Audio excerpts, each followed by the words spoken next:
Hello and welcome to My Consultant, where you find the latest in Canadian immigration news. We're starting off this week's episode with the latest ExpressEntry Draw. Next, Black History Month in Canada, followed by a new increase for sponsorship agreement holders. Stay with us as I inform how to appeal a refused permanent resident application, and Tina will share some of the benefits of being a Canadian passport holder. This week's episode of My Consultant is brought to you by Scotiabank.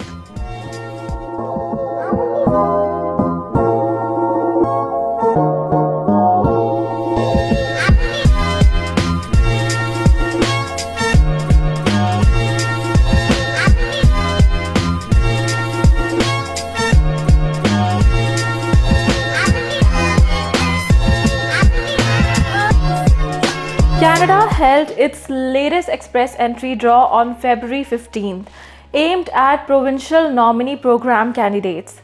This time, invitations were sent to 699 candidates with minimum comprehensive ranking system, that is CRS score of 791. CRS score is 58 points higher than the previous PNP draw. The last draw was held on February 2nd and was only applicable to the candidates from Federal Skilled Workers Program with minimum comprehensive ranking system score of 489.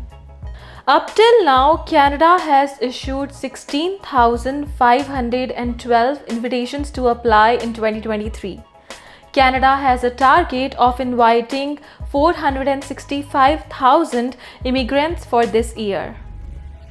Canada has prided itself on being a global leader in refugee resettlement and integration. For the past 4 decades, Canadians and permanent residents have come together to offer protection and a safe, permanent home for tens of thousands of refugees each year through the Private Sponsorship of Refugees (PSR) program.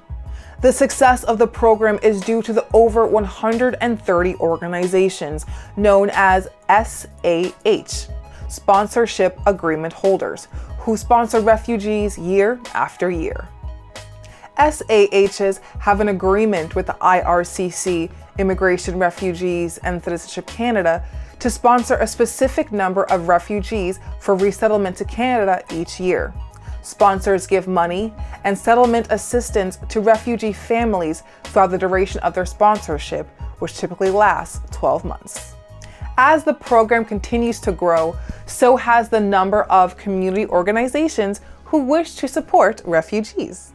In recognition of this growth, Sean Fraser, Minister of Immigration, Refugees and Citizenship, just announced that sponsorship agreement holders will now be able to sponsor 13,500 refugees in the year 2023. That is an increase of 12,150 spaces from when the cap was originally introduced in 2012. The increase enables new SAHs to get their operations off the ground and running, while also assisting established organizations to grow. These organizations manage all aspects of the sponsorship process, such as identifying refugees, submitting applications, and providing critical support to sponsored newcomers. The private sponsorship program complements Canada's 2 other resettlement programs, the GAR, Government Assisted Refugee Program, and the BVOR, the Blended Visa Officer Referred Program. Together, they help Canada welcome more refugees each year than the Government of Canada could resettle alone. And it's one of the many ways Canada is working to achieve its goal of welcoming over 83,500 privately sponsored refugees by the year 2025. The month of February is devoted as a Black History Month to honor the many achievements and contributions of Black Canadians. Black Canadians and their communities have had a significant role in making Canada prosperous and culturally diverse. Every year, Canada celebrates the Black History Month to recognize their legacy in the country. This year, the theme for Black History Month is Ours to Tell. The theme encourages all Canadians to remember, honor, and learn about the unique stories, sacrifices, and histories of Black communities. Like the song lyrics go, if first you don't succeed, pick yourself up and try again. Did you know that if you sponsored a family member whose application for a permanent resident visa was refused by the IRCC, you may be able to make an appeal? If you are a permanent resident or a Canadian citizen sponsor in this unfortunate situation, you can make an appeal to the IAD, Immigration Appeal Division. This is where you can explain why the application should be accepted. This action is called a sponsorship appeal. To start your appeal, you must send the following documents to the IAD. You must submit a completed Notice of Appeal form and a copy of the refusal letter sent to your family member from the IRCC. You can also send additional documents that you believe can help you with your appeal. For instance, if the refusal letter says that you're missing a specific document, but you have it now, you can send this document along with your appeal forms. Be sure to not dilly-dally. You only have 30 days from the date your family member received their IRCC refusal letter to submit your notice of appeal. As solution-oriented as we try to be, you are not able to make an appeal if the person you try to sponsor is considered inadmissible to Canada, meaning they have been convicted of a crime that was punished in Canada with a sentence of at least 6 months, have been convicted of a crime outside of Canada that would be punished in Canada by a maximum prison term of 10 years. 3, they're involved in organized crime such as people smuggling or money laundering. 4, they are a security threat, meaning they've tried to overthrow the government or have taken part in terrorism. And lastly, number 5, they violate human or international rights by committing war crimes. Immigration appeals can be complex, and while you can't represent yourself, you may wish to hire at your own expense an authorized counsel. Authorized means that your counsel belongs to one of the 2 Canadian organizations, Chambre des Notaires du Québec or the College of Immigration and Citizenship Consultants, CICC. This rule applies even if you are appealing from outside of Canada. For unpaid counsel, they can be a friend, a relative, or a trusted member of your community. They cannot be paid or receive any compensation, such as a gift.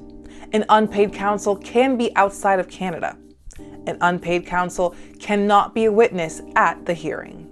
If you have a paid counsel, you must use the counsel contact information form to tell the IAD what professional organization your counsel belongs to and give their membership identification number.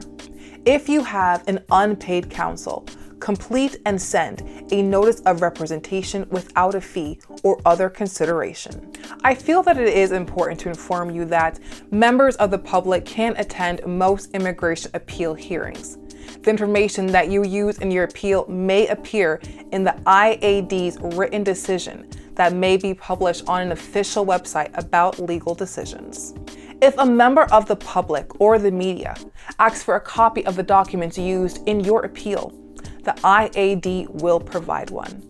The only time this cannot happen is when you or the Minister's Counsel have asked for and have obtained a confidentiality order. This can happen if there are exceptional circumstances. For example, if you or your child's safety is at risk. Canada is a top choice for immigrants. Every year, a record number of people arrive in the country to settle permanently. Recently, the Henley Passport Index ranked the Canadian passport as the 8th most powerful passport in the world for the 3rd time in a row. But what makes Canadian passport better than others? Let's discuss some exclusive benefits that a Canadian passport offers. If you have a Canadian passport, you can travel visa-free to 185 countries. Countries like Germany, Austria, Belgium, France, Switzerland, and Italy offer visa on arrival to travelers with a Canadian passport. After getting a Canadian passport, you will still have a choice to keep your home country passport. Getting a Canadian passport does not mean that you have to give up on your current passport. Rather, Canada allows you to keep more than one passport if your home country allows you to do so. With Canadian passport, you are not only restricted to live in Canada. You are allowed to live anywhere in the world for as long as you like without jeopardizing your Canadian citizenship. Once you get a Canadian passport, you don't have to fulfill any residency requirements. There are so many jobs in Canada that are only available to Canadian citizens, such as the government position jobs.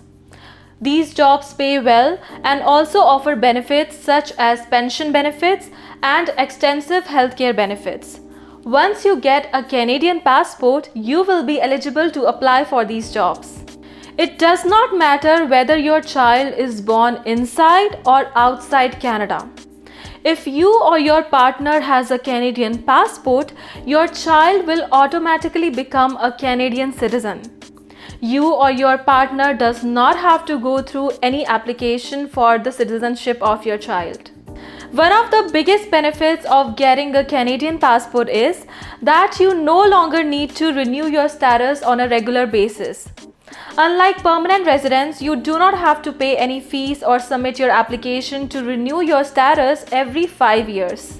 If you are wondering whether you can acquire a Canadian citizenship, the answer is yes, it is possible.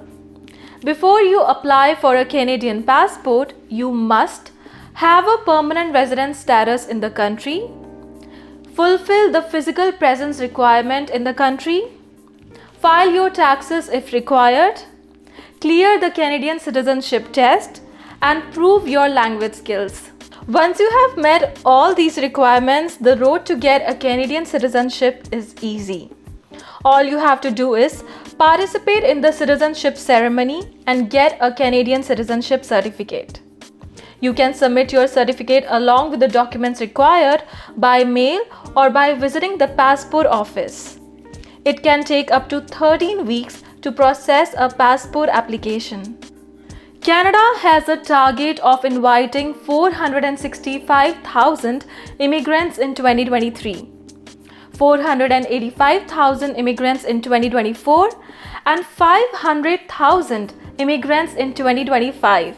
So don't lose your golden chance of becoming a part of Canada's community. That's all for today. Thank you so much for joining us this week.